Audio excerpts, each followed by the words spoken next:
All right, cruising on into the second hour of Big D Energy. And who would have thought that this is the Lions playing the Cowboys this Sunday at Dallas in the most anticipated season of our lifetimes, and they don't even get to be talked about until the second hour on the Friday show. But hey, you know what? The Tigers have earned all of the coverage, but I almost feel like the Lions have become a bit of an afterthought. I mean, who would have thought it? I can get used to it, though. I mean, yeah. and it's kind of funny because it goes back to last year as far as I'm concerned. You guys knew, KG and Flannel, as most Michigan fans did, that had the potential to be a pretty special season, right? A year ago, last August, September, you're like, all right, let's see what can happen. Maybe we can make a little run. Obviously, we know how that run ended. And I think a lot of people, I always use the analogy of a plate, right? Well, I'm going to go grab some of those Soroki wings, and that's going to take up a big part of my plate. For guys like KG and I got that pork butt on my smoker. I'm going to grab a healthy heaping of that. Ooh. You just didn't have a lot on your plate, a lot of room for the Tigers. So I think a lot of fans kind of missed Tarek Skubal ripping off his suit and going, hey, I'm the best pitcher in baseball. Because they had checked out. We were all excited about the Lions. You guys were all excited about Michigan. And so because of that, can I throw a little extra one in there? Sure. It sucks that Michigan State both have the bye week. Because I'll be man enough to admit it. You know what? I like to watch you. I do. When I'm not playing, I want to go see what Michigan's doing. Mm-hmm. And you guys probably feel the exact same way about Michigan State with the game coming up. So, in that regard, Flannel, it's like, oh, yeah, the Lions are playing the Cowboys back in Dallas again. And we all know what happened last December 30th. And they can all say they're beyond it. I call bullshit. You know exactly what happened. We're going to hear the, reported jokes and all that stuff until we're sick of it. These guys want to beat the Cowboys. They know what happened last December. Make no mistake about that. Oh, they most certainly do. And for the reasons that we haven't talked about them probably certainly as much as we would Lions games in recent years, last year and the year before even. Where are you at with this Lions team? They're 3-1.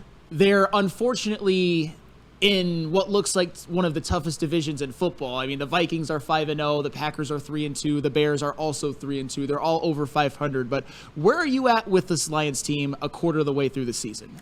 I'm going to sound smug, but I'm going to say it anyway.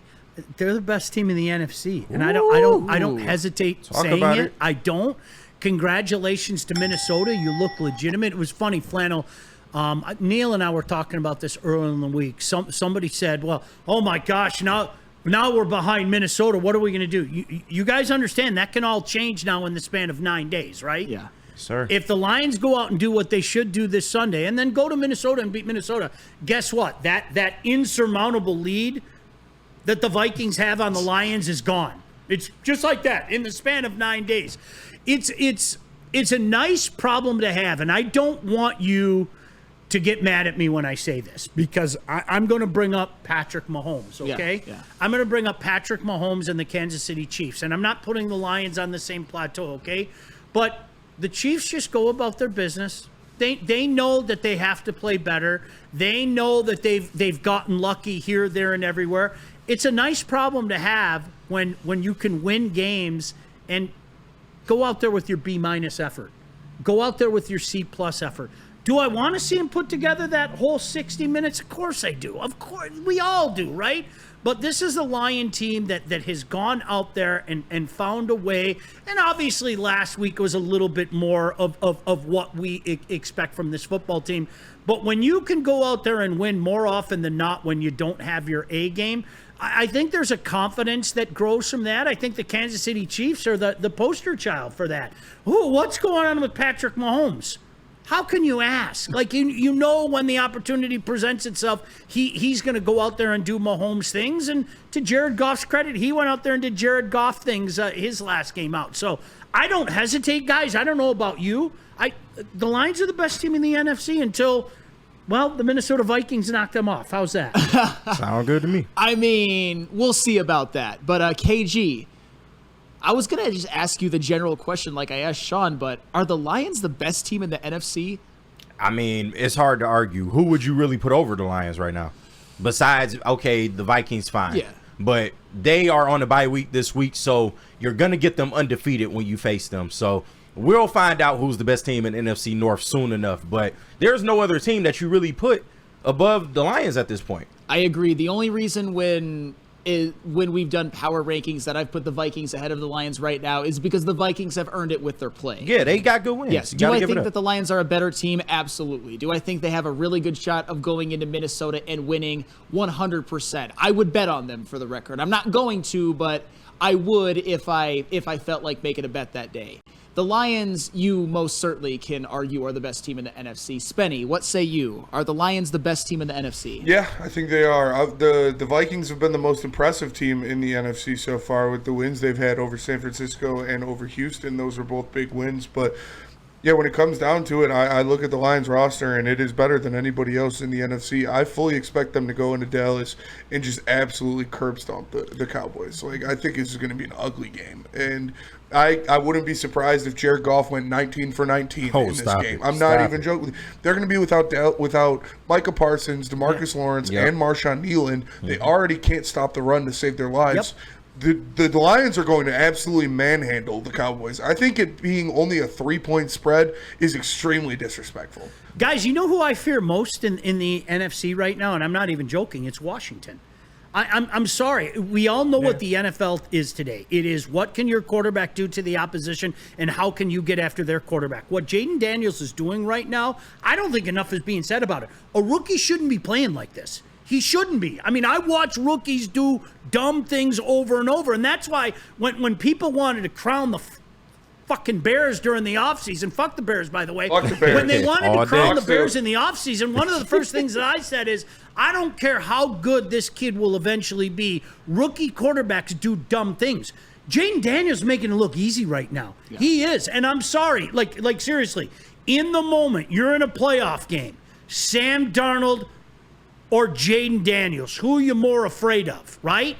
Do I think the Vikings have a better team? Yeah, probably. But quarterback play is so important in the National Football League. It is today. And I would be more terrified than Jaden Daniels. Now, look, if he decides he wants to look like a rookie at some point in time, you guys can all laugh at me and go, you're the guy that warned everybody about rookies.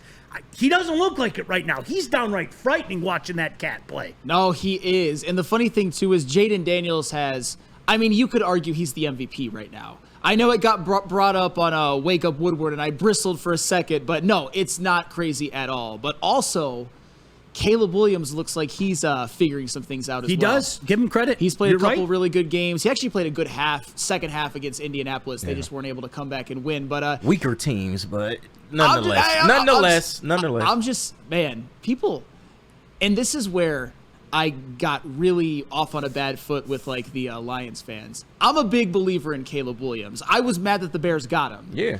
And I've bristled a lot at the idea that Caleb Williams was basically a combination, that he was going to be a combination. This is the vibe that I got from the chat. And this is a little bit of hyperbole, but that's what I do. That Caleb Williams was basically going to be a combination of Ryan Leaf, Satan, and Liberace.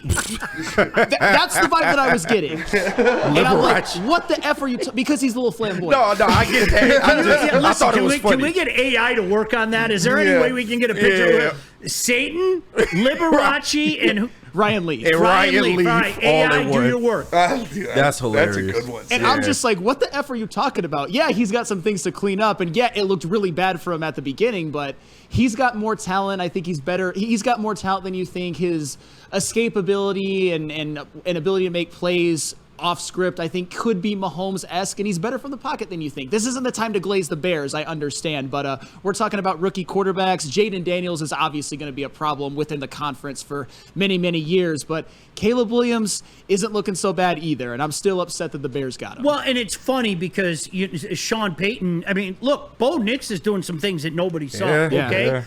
But Sean Payton is also thoroughly frustrated with Bo Nix. Why? Yeah. Because rookie quarterbacks do dumb things. I mean, set your watch to it. And that's why all the people that wanted to crown the Bears today, I got to reiterate it, all the people that wanted to crown the Bears this year, not with a rookie quarterback. Again, it's early. Washington's only 4-1, but my goodness gracious, what I've seen out of that Jaden Daniels kid, he's just making it look too easy right now.